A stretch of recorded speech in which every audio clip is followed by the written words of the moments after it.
Welcome back. Janet, watching Free Speech TV in Kathleen, Georgia. Hey, Janet, what's on your mind? How are you doing this afternoon? I am very well. I continue to be incensed by the Republicans and conservatives and right-wingers who are taking 2 Thessalonians 3:10 out of context, that about he who does not work shall not eat, or right. Stephen Fincher has said it, and Michelle Bachmann and Louis Gohmert, and on and on and on.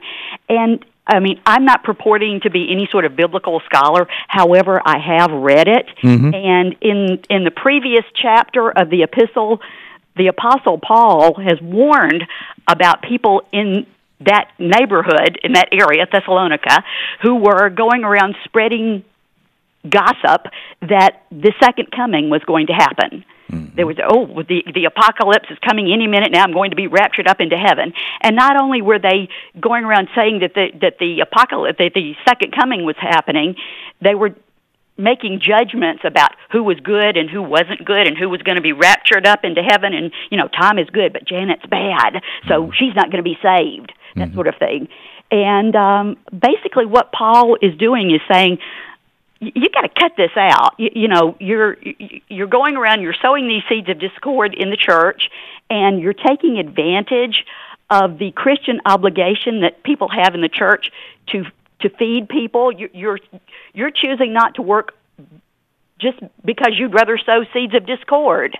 And he's essentially, Paul is saying, I relieve the church of any obligation from having to take care of you because you're basically being a jerk. So when he's saying those who don't work shall not eat, what he's basically saying is those who don't do good and genuine spiritual works shall not eat of the Spirit of God, as it were. Yes.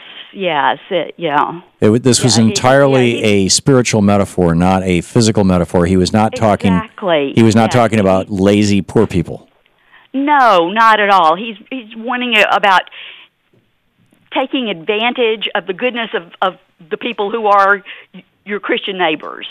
And that's set up in 1 Thessalonians, or that's just earlier in the 1 Thessalonians chapter 3, verse 10.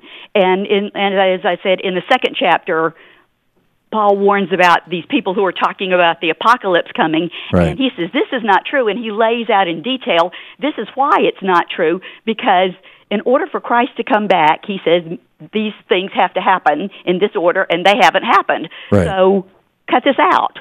Right. Wow. I have to start reading the Bible again. I'm going to have to go back and look that one up. I looked it up. I wrote it down. 2 Thessalonians 3:10. Yes, sir. Thank you, Janet, for the context. Do you teach Bible school? No.